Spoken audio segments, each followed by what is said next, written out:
Hi, this is Jen Rubin, editor-in-chief of the Contrarian. Thrilled to have back with us Adam Kinzinger, former congressman from the great state of Illinois. Welcome, Adam. Good to be with you again. Thanks for having me.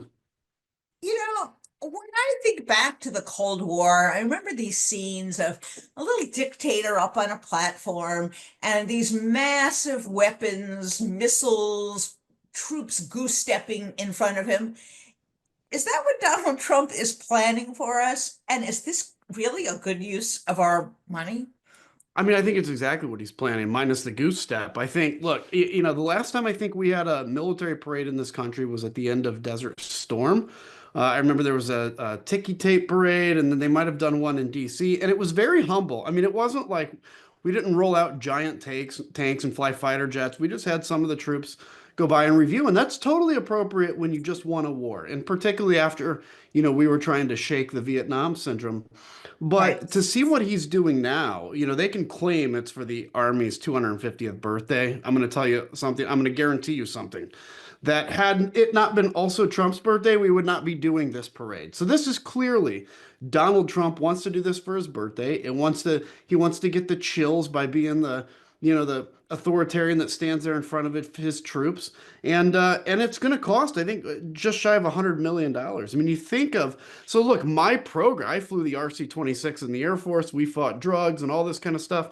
The Air Force killed that program, and it was $50 million a year. So any of these programs you can look at and say, mine, if we just didn't do this parade, we could have actual combat power, or we could actually not cut as much from Medicare or Medicaid.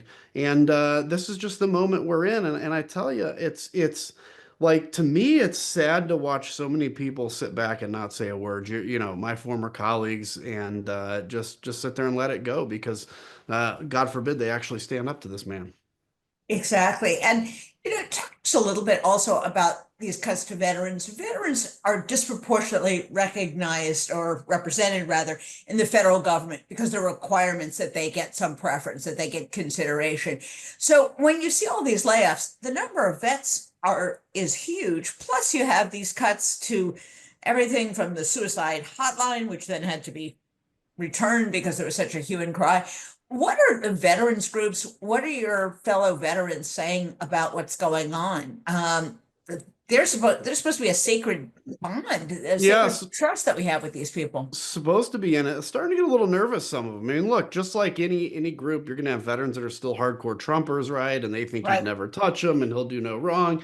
But look, I mean, disability payments, for instance. I'm on VA. I get VA disability because of my exposure to the burn pits in Iraq, and there are a lot of people. We passed the Burn Pit Act, or the PAC Act, is what it was called, because we recognize this is basically the Agent Orange of our generation, and the government made the decision it's worth these payments because we recognize the damage that's being done. Which, by the way, is a good reminder when we go to war in the future. Let's do everything we can in that environment, take care of our people. But Elon Musk has been talking about we need to cut veterans' disability payments. And look, you can cut mine, like I'll be fine. But there's a lot of people out there that basically can't work, or they can work for a little bit of money, but those VA disability payments are replacing what would have been a military pension had they been able to stay in for 20 years.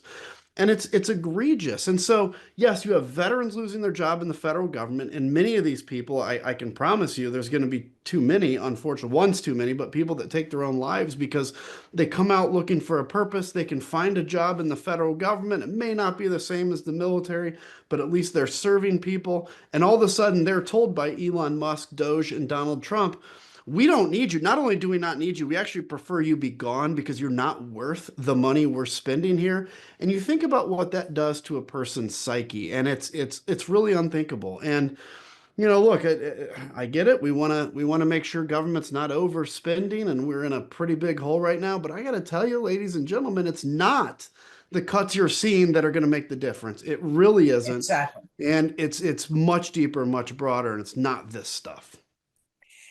It's sort of amazing to me. The Republicans run everything. They've got Mhm. the House, they've got the Senate, and they cannot come up with a budget plan. They thought it was a great idea to make $880 billion cuts in Medicaid, and then they found out, oh, people really don't like that. And then they figured out, oh, we're going to add 38 trillion to the debt over 10 years. Why can't they get their act together? What is the dynamic there that's going on? You've been paying attention to this as long as I have. The Republican Party is not it's not a party. I mean, it's really a bunch of different like weird groups of people. You know, you have your kind of traditional conservatives that now they just keep their head down and stay quiet. You know, they're not really fans of Trump, but they'll never say that publicly because God forbid they actually stand up on principle and do something. You have your Marjorie Taylor Greens, which are actually like kind of Christo fascism, you know, which really doesn't care about debt, doesn't care about anything except this idea that somehow the church is now going to be atop of the government. And then you have your like libertarian groups. They're small. And so what you have now is a bunch of competing interests. And even within that, for instance, on the tax breaks, there's people in the Northeast, the few Republicans up there that want to restore the full deduction for state and local income tax. And then the folks in the South that don't want to. I'll give you a quick example of just how unprincipled, honestly, these people are.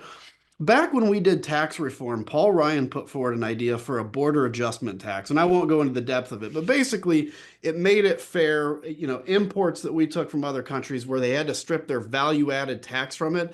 And it actually created an unfair playing field in the United States. Paul Ryan had a proposal to actually adjust that at the border, and I supported it. It would have brought in $1 trillion in revenue, leveled the playing field on trade. That's how you actually fight back on trade.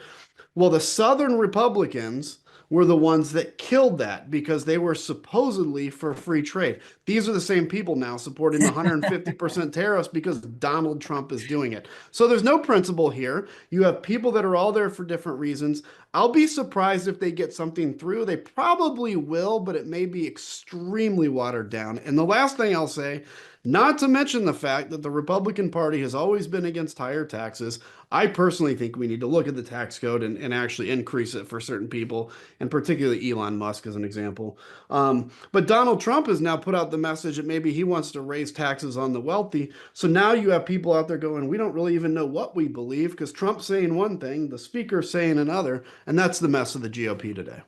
Exactly. What also strikes me is there's no White House leadership. Usually, the way it works is the White House goes up to Congress, and these are our general ideas. Congress has come up with their own, and there's someone driving the train. Who is driving this train? Well, there's nobody because Donald Trump is not interested in being president. He's interested in Yeah. being worshiped and he's interested in entertaining.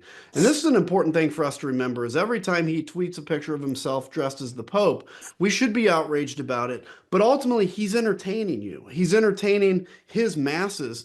And so nobody's leading this. Here's a great example, not to get too into foreign policy, but we announced that we all of a sudden magically were done fighting the Houthis in Yemen out of nowhere, and we were withdrawing our Navy. By the way, it took the Israelis off guard by surprise, and it took our Pentagon by surprise. The Pentagon had no idea we were stopping the war against Yemen until Donald Trump said it on a whim. There's no even interagency process. There's no inner White House process for policy. It's the whims of an emperor with no clothes. And then you have a sycophantic Congress doing its best to try to figure out what that naked emperor wants at any given time.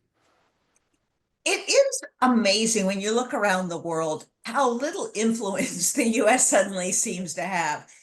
There's fighting that's broken out between India and Pakistan. In the past, the United States, the Secretary of State, they would have been in there calming people down, making sure this doesn't spread. The Ukraine war is still going on because Donald Trump's idea of giving Putin everything he wants amazingly did not persuade Ukraine. We have a trade war going on with their neighbors, so we have to celebrate. Oh, we got a trade deal with the UK. We're supposed to have trade deals with the UK. I get the sense that the farther Trump gets into his nonsense, the less and less influence and the more chaotic the world is becoming. What's your take on what this means as the American president becomes completely unhinged, incoherent, obsessed with things that aren't important? Well, this goes to prove my theory, and I think it's one you believe too, which is the U.S. is kind of an indispensable nation, right? Like ever since World War II, we wrote the international order. We did it, frankly, to benefit us too, but that created Yes. a sense of peace, a sense of stability.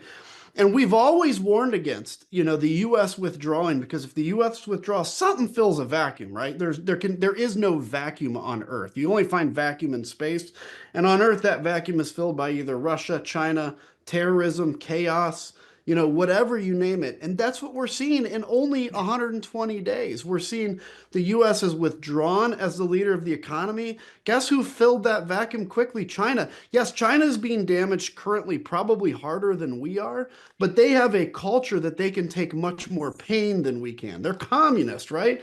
They took a lockdown for 2 years in COVID. So the idea that we're going to be able to compete with them with the same kind of pain pressure, but China has played it very smartly, which is they've said, okay, the US has pissed off Canada, they've pissed off Europe and everywhere, and even our near Asian enemies in China's case, and they are now opening negotiations with these folks. We pull USAID out, and China's like easily following up now with double the investment we made. And they're building a global alliance as we retreat. And then we're going to sit around and say that Trump is America first, or have the audacity to say that Biden or Obama was weak. Like, my goodness, I have a lot I disagreed with Obama and Biden on, but compared to this guy, I mean, they were strong compared to this guy's withdrawal. Absolutely. Final topic I want to touch on. Trump and this "you don't need it" line. You don't need all those Mhm. dolls. You don't need all those pencils. I thought when someone like Jimmy Carter said, turn down your thermostat, the Republican Party went nuts. We're not the party of sacrifice. We're not the party of skipping. We're not the party that thinks that people should do without. We're the party that thinks everyone should aspire and get as much as they want and work as much as they want. What the heck is going on? Is this now the pity and the skimping party, the non-wealth party? What happened? Well, we used to be the party of abundance. Now we're the party of scarcity for your country, right? Now Right. we're too scared to actually take on Iran or take on Russia or take on China, but we Too will much, take too on much money. ourselves. Yeah. Yeah, yeah, way too much. And so, but let me do you one better on that. Do you remember 8 years ago we were outraged that Michelle Obama would put healthy lunches in schools, and that became for 6 months our mantra against healthy school lunch. Now we've got RFK Jr. and all this stuff going on. It just goes to show, look, the morals switch quickly. And so I think when Donald Trump said you can do with $2 instead of 30, it was his Marie Antoinette moment. And by the way, Yeah. I guess I've learned historically she actually never said let them eat cake. Somebody I said let know. them eat brioche. Brad, Yep. yes, And they it's don't a even know if it was mistake. her. Yeah.